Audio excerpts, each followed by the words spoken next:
वास्तविक धर्म को बचाने के लिए रविदास जी को ईश्वर द्वारा धरती पर भेजा गया था, क्योंकि उस समय सामाजिक और धार्मिक स्वरूप बेहद दुखद था। क्योंकि इंसानों द्वारा ही इंसानों के लिए ही रंग, जाति, धर्म तथा सामाजिक मान्यताओं का भेदभाव किया जा चुका था। वो बहुत ही बहादुरी के साथ सभी भेदभाव को अस्वीकार करते और लोगों को सिखाते कि कोई भी अपने जाति या धर्म के लिए नहीं जाना जाता, इंसान अपने कर्म से पहचाना जाता है। गुरु रविदास जी समाज में छुआछूत के खिलाफ भी लड़े, जो उच्च जाति द्वारा निम्न जाति के लोगों के साथ किया जाता था।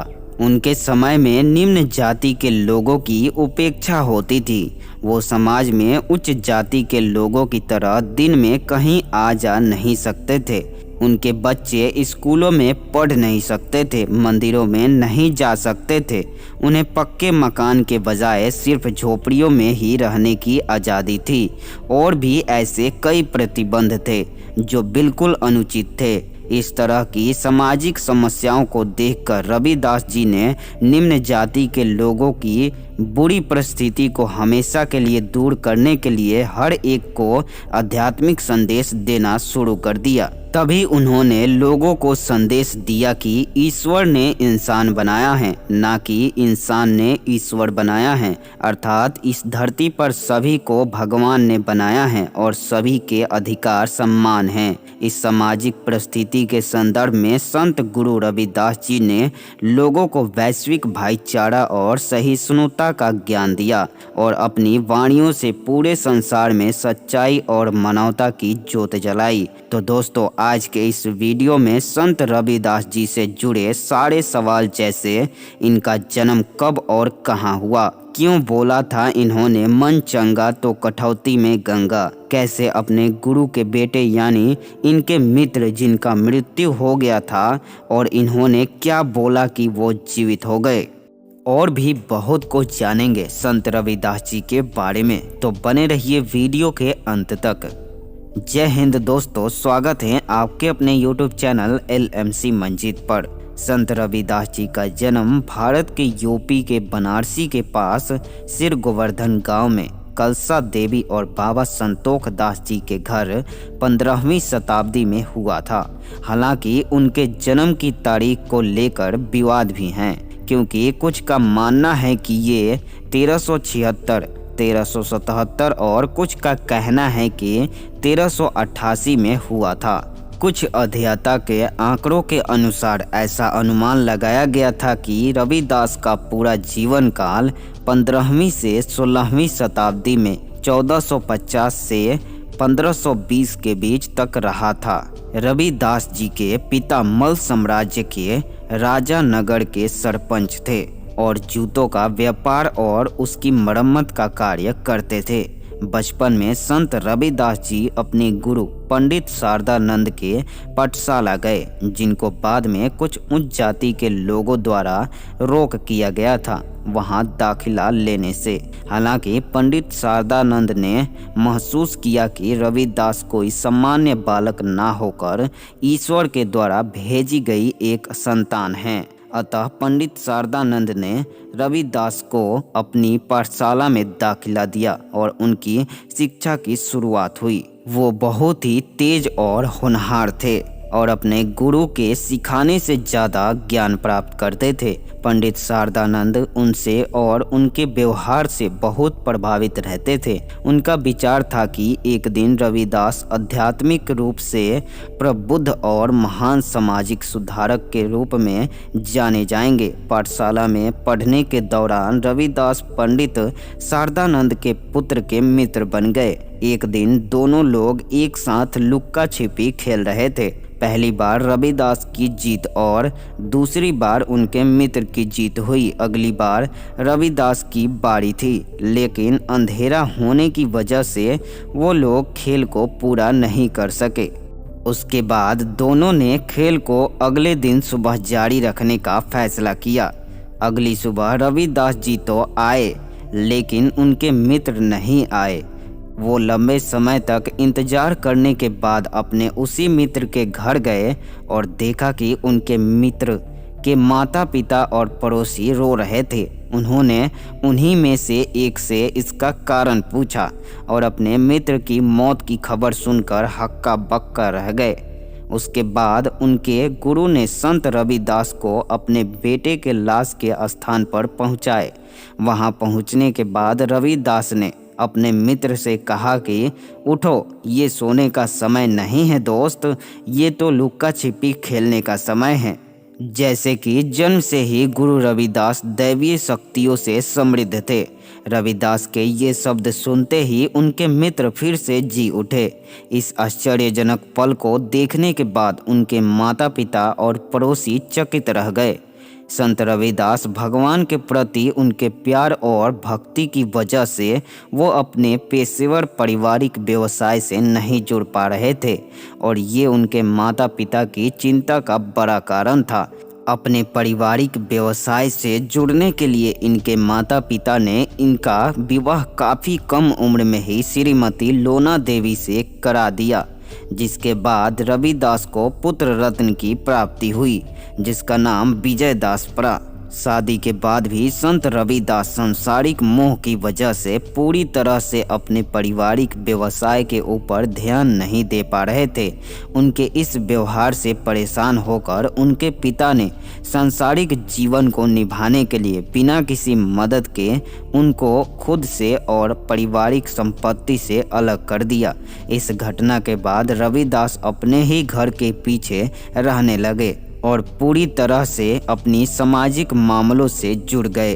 बाद में रविदास जी भगवान राम के विभिन्न स्वरूप राम, रघुनाथ, राजा रामचंद्र, कृष्ण, गोविंदा आदि के नामों का इस्तेमाल अपनी भावनाओं को उजागर करने के लिए करने लगे और उनके महान अनुयायी बन गए। संत रविदास जी को मीराबाई के आध्यात्मिक गुरु के रूप में माना जाता है, जो कि राजस्थान के राजा की पुत्री और चित्तौड़ की रानी थी।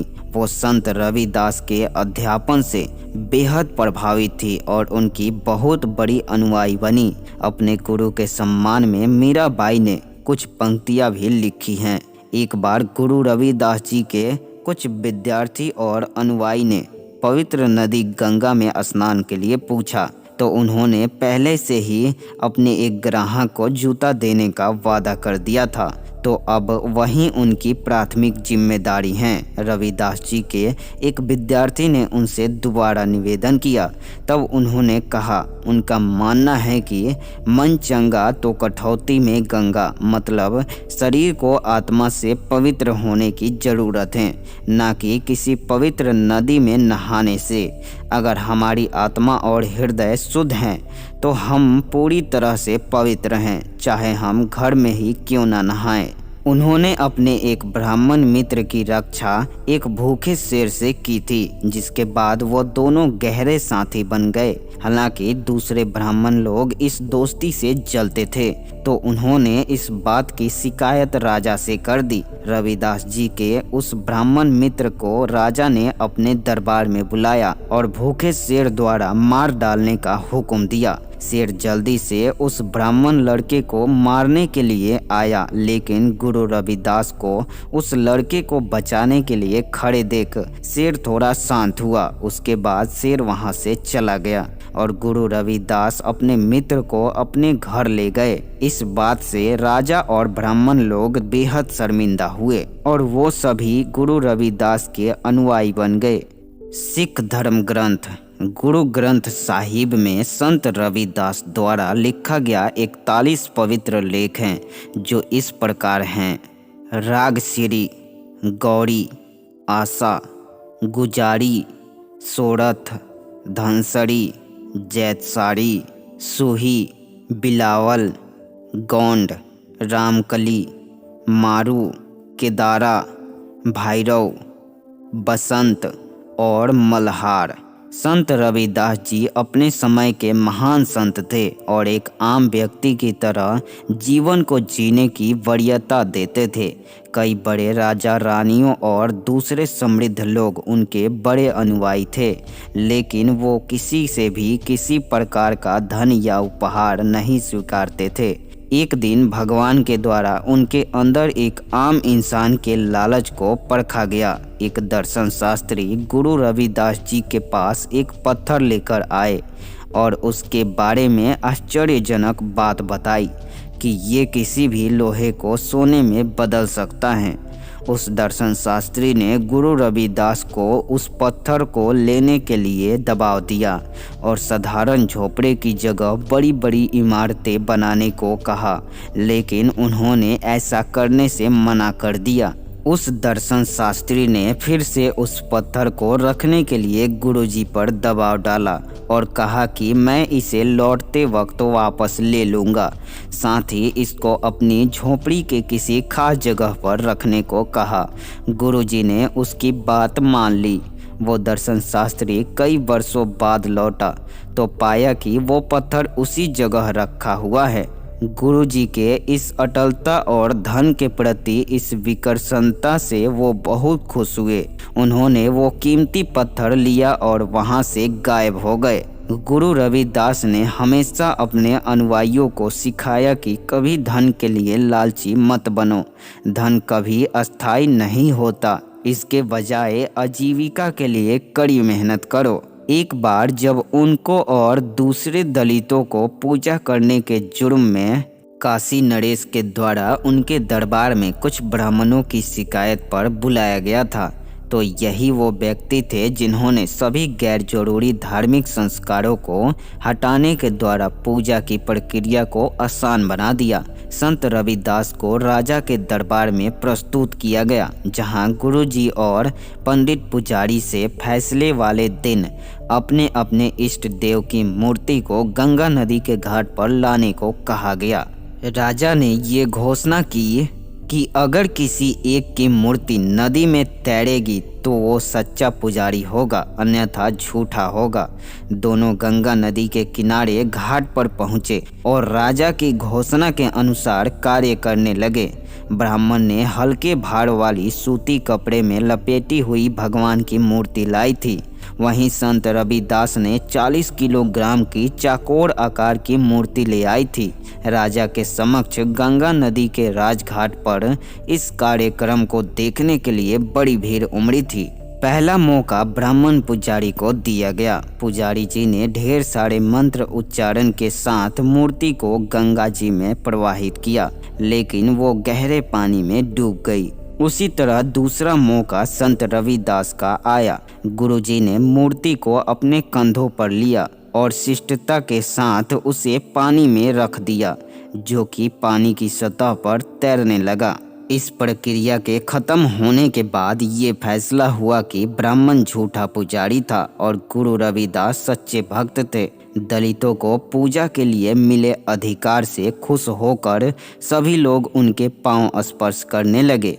तब से काशी नरेश और दूसरे लोग जो कि गुरु जी के खिलाफ थे, अब उनका सम्मान और अनुसरण करने लगे। उस खास खुशी को और विजय पल को दरबार की दीवारों पर भविष्य के लिए सुनहरे अक्षरों से लिख दिया गया। संत रविदास एक महान व्यक्ति थे जो समाज में शूद्रों के बराबरी के अधिकार के लिए उन सभी निषेधों के खिलाफ थे जो उन पर रोक लगाती थी। उन्होंने वो सभी क्रियाएं जैसे जनेऊ धारण करना, धोती पहनना, तिलक लगाना आदि निम्न जाति के लोगों के साथ शुरू किया जो उन पर प्रतिबंध था। ब्राह्मण लोग उनकी इस बात से नाराज थे और समाज में शूद्रों के लिए ऐसे कार्यों को जांचने का प्रयास किया। हालांकि गुरु रविदास जी ने हर बुरी परिस्थिति का बहादुरी के साथ सामना किया और बेहद विनम्रता से लोगों को जवाब दिया। शूद्र होने के बावजूद भी जनेऊ पहनने के कारण ब्राह्मणों की शिकायत पर उन्हें राजा के दरबार में बुलाया गया। वहां उपस्थित होकर उन्होंने कहा कि शूद्रों को भी समाज में बराबरी का अधिकार मिलना चाहिए, क्योंकि उनके शरीर में भी दूसरों की तरह खून का रंग लाल और पवित्र आत्मा होती हैं। संत रविदास ने तुरंत अपनी छाती पर एक गहरी चोट की और उस पर 4 युग जैसे सतयुग, त्रेता युग, द्वापर युग और कलयुग की तरह सोना, चांदी, तांबा और सूती के 4 जनेऊ खींच दिया। राजा समेत सभी लोग अचंभित रह गए और गुरुजी के सम्मान में सभी उनके चरणों को छूने लगे। राजा को अपने बचपने जैसे व्यवहार पर बहुत शर्मिंदगी महसूस हुई और उन्होंने इसके लिए माफ़ी मांगी। गुरुजी ने सभी को माफ़ करते हुए कहा कि जनेऊ धारण करने का ये मतलब नहीं कि कोई भगवान को प्राप्त कर लेता है। इस कार्य में वो केवल इसलिए शामिल हुए ताकि वो लोगों को वास्तविकता और सच्चाई बता सके। रविदास के पिता की मृत्यु के बाद उन्होंने अपने पड़ोसियों से विनती की कि वो गंगा नदी के किनारे अंतिम रिवाज में मदद करें। हालांकि ब्राह्मण रीति के संदर्भ में खिलाफ थे कि वो गंगा के जल से स्नान करेंगे जो रस्म की जगह से मुख्य शहर की ओर जाता है और वो प्रदूषित हो जाएगा। गुरुजी बहुत दुखी और मजबूर हो गए। हालांकि उन्होंने कभी भी अपना धैर्य नहीं खोया और अपने पिता की आत्मा की शांति के लिए प्रार्थना करने लगे। अचानक वातावरण में भयानक तूफान आया और नदी का पानी उल्टी दिशा में बहना प्रारंभ हो गया और जल की एक गहरी तरंग आई और लाश को अपने साथ ले गई। तब से गंगा का पानी उल्टी दिशा में बह रहा है।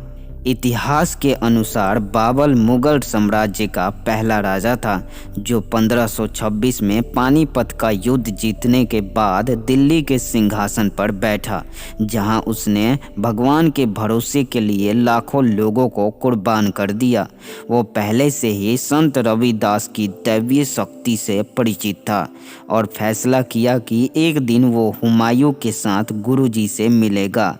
वो वहां गया और गुरुजी को सम्मान देने के लिए उनके पैर छुए। हालांकि आशीर्वाद के बजाय उसे गुरुजी से सजा मिली क्योंकि उसने लाखों निर्दोष लोगों की हत्याएं की थी।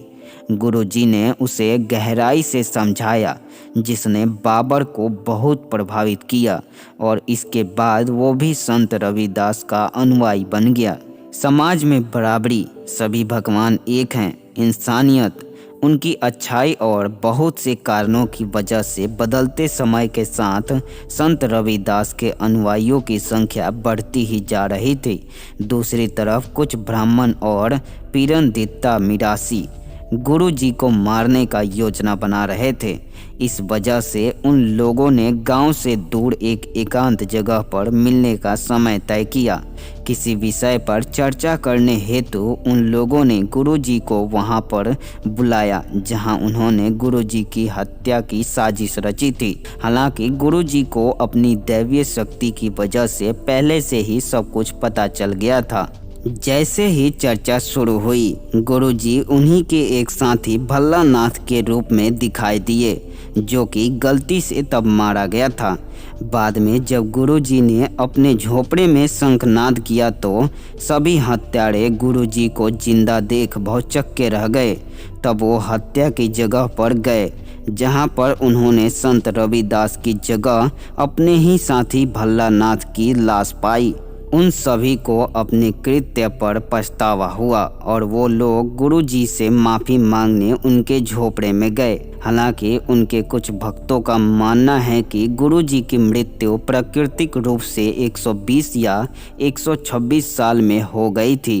कुछ का मानना है उनका निधन बनारसी में 1518 ईस्वी में हुआ था। पूरे भारत में खुशी और बड़े उत्साह के साथ माघ महीने के पूर्ण चंद्रमा दिन पर यानी माघ पूर्णिमा पर हर साल संत रविदास की जयंती के रूप में मनाया जाता है। संत रविदास के द्वारा दिए गए महान कार्यों को याद रखने के लिए आज भारत में जगह जगह इनके नाम पर सरकार द्वारा स्मारक बनाए गए हैं, जिसमें पार्क, घाट, नगर और गेट जैसे स्मारक शामिल हैं, जो इस प्रकार हैं। श्री गुरु रविदास जन्म स्थान मंदिर बनारसी, बनारसी में श्री गुरु रविदास पार्क, गुरु रविदास घाट, संत रविदास नगर, श्री गुरु रविदास मेमोरियल गेट। संत रविदास को कई नामों से जाना जाता है, जिसमें रैदास भी प्रचलित नाम है रविदास की तरह। तो मित्रों, ये वीडियो आपको कैसी लगी कमेंट करके ज़रूर बताइएगा, ताकि मुझे अगले वीडियो को बनाने के लिए एक नई ऊर्जा मिले। इसी के साथ मिलते हैं एक और बेहतरीन वीडियो में। तब तक के लिए जय हिंद, वंदे मातरम।